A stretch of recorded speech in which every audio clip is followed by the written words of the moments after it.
बुशरा उर्फ पिंकी पीरनी के ex husband Khawar Manika के मशहूर ज़माना इंटरव्यू के बाद जहां ये बात वाजे हो गई, कई ऐसी बातें वाजे हो गई जैसे इद्दत पूरी हुई नहीं हुई, निकाह पर निकाह हुआ नहीं हुआ, ये बातें अपनी जगह। लेकिन ज़्यादा अहम बात ये, एक मरतबा फिर ये साबित हो गया कि इमरान खान किस तरह एक पीरनी और उसके एक फ्रॉडिया एक्स हस्बैंड के अशारों पर पाकिस्तान ख़ास तौर पर पंजाब को किस तरह नुकसान चाहते रहे, पंजाब को किस तरह तबाह करते रहे एक पीरनी के कहने पर।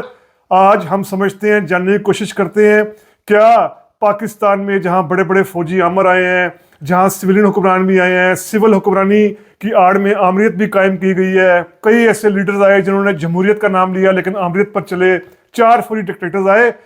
क्या किसी हुक्मरान ने फौजी या सिविल किसी पीर के कहने पर पाकिस्तान को इस तरह का नुकसान पहुंचाया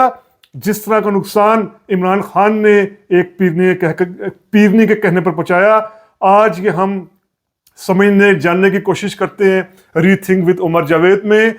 पॉलिटिक्स को, करंट अफेयर्स को, हिस्ट्री को उसके रियल कॉन्टेक्स्ट में समझने की कोशिश और जस्तजू करने वाले तमाम व्यूवर्स को रीथिंक विद उमर जावेद में खुशामदीद। आप में से ऐसे व्यूअर्स जिन्होंने अभी तक रीथिंक विद उमर जावेद को सब्सक्राइब नहीं किया, आपसे यही रिक्वेस्ट है, kindly rethink with Umar Javed को सब्सक्राइब करें ताकि हम आप तक रेफरेंसेस के साथ, फैक्ट्स फिगर्स के साथ, इवेंट्स का सही तरीके से अहाता कर सकें। अनफॉर्चुनेटली पाकिस्तान की जो रूलिंग एलीट रही है, जो रूलिंग क्लास रही है, पाकिस्तान में जो 4 फौजी डिक्टेटर्स आए हैं या पाकिस्तान में जो सिविल हुक्मरान भी आए हैं, ये मैं लियाकत अली खान के दौर से लेकर अब तक की बात कर रहा हूँ, अनफॉर्चुनेटली इनमें वाज़ेह अक्सरियत सिवाय जुल्फ़िकार अली भुट्टो के अलावा कोई भी ऐसा हुक्मरान नहीं था जो वेल रेड होता, वसी मुताला होता, जिसने किताबें पढ़ी होती, जो तारीख को जानता, तारीख का शऊर रखता। सबसे बड़ा सबूत इसका ये है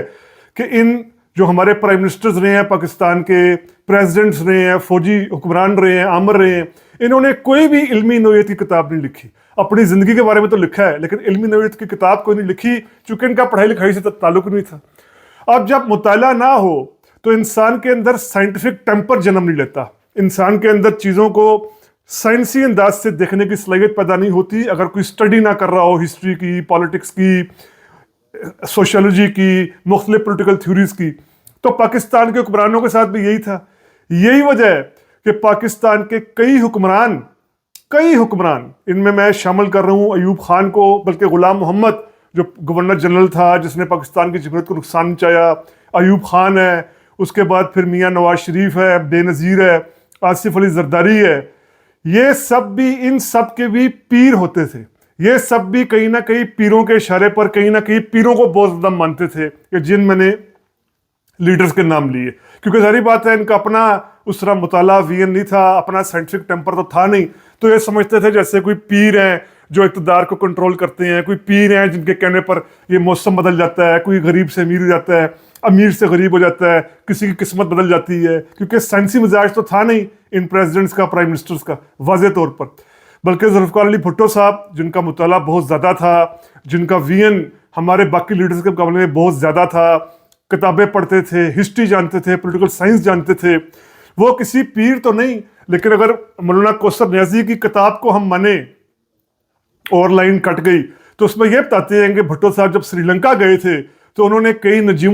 नजूमियों से कुछ कंसल्ट किया था आने वाले दौर के हवाले से, क्या उन सियासी एतबार से क्या पाकिस्तान के हालात रहेंगे, लेकिन फिर भी भुट्टो साहब ने इन बातों पर यकीन नहीं किया। कभी ऐसी बातों पर कोई ऐसा रेफरेंस है नहीं कि भुट्टो साहब ने कभी ऐसी बातों पर यकीन किया हो। बाकी जो अयूब खान, गुलाम मोहम्मद, नवाज शरीफ, बेनज़ीर, आसिफ अली जरदारी, इनके बारे में है कि ये पीरों से, कई तरह के पीरों से मशावरत में रहते थे।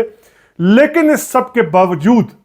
इनमें से कोई एक हुक्मरान भी ऐसा नहीं है, जैसे मैं नाम लूंगा गुलाम मोहम्मद गवर्नर जनरल पाकिस्तान का, अयूब खान पाकिस्तान का जो एक फौजी हुक्मरान था वो, उसके बाद फिर बेनज़ीर भुट्टो, मियाँ नवाज शरीफ, आसिफ अली जरदारी, ये सब पीर परस्त रहे हैं। लेकिन इनमें से किसी ने किसी पीर के कहने पर किसी चीफ मिनिस्टर का फैसला नहीं किया, किसी गवर्नर का फैसला नहीं किया, किसी सदर का फैसला नहीं किया, یہ فیصلہ نہیں کیا کہ پاکستانی کنٹرول کشمیر کا پرائم منسٹر کون ہوئے گا، پنجاب کا چیف منسٹر کون ہوگا، سندھ کا گورنر کون ہوئے گا،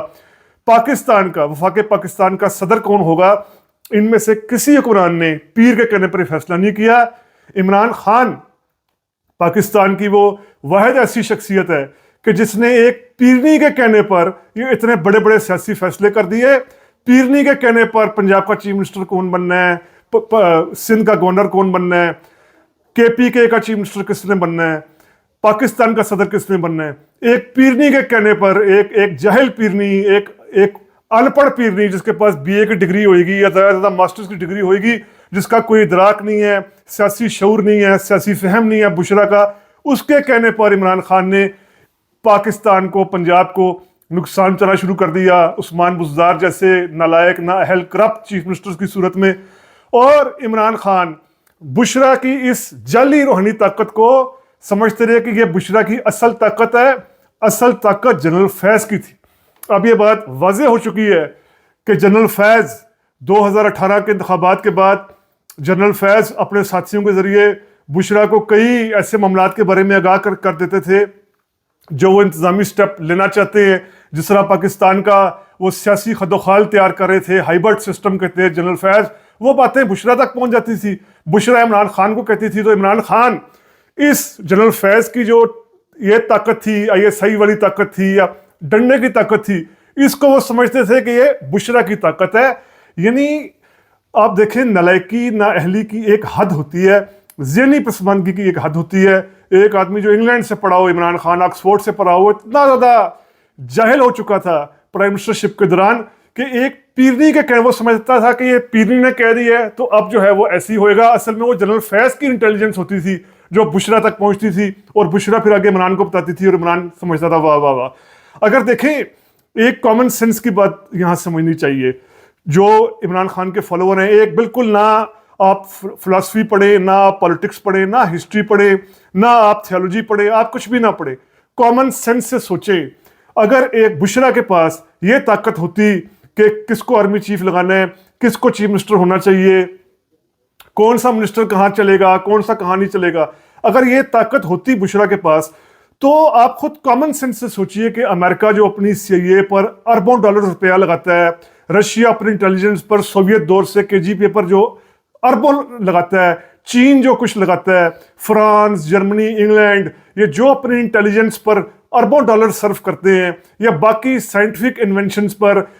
ہتھیاروں کی انوینشنز پر، ہتھیاروں کی تیاری پر، باقی جو سائنٹیفک انوینشنز ہوتی ہیں ان کی تیاری پر اربوں لگاتے ہیں، تو پھر یہ اربوں نہ لگائیں، یہ ارب 2 ارب کتنی پنکی پرنی کی بھوک کتنی ہوئے گی، 10 ارب 20 ارب ڈالرز کی، وہ اس کو رکھ لیں، پنکی پرنی کو ایک محل دیں، پنکی پرنی کو ایک عالی شان محل بنا دیں، اپنی ہر انٹیلیجنس ختم کر دیں اور پنکی کو کہیں کہ تم بتاؤ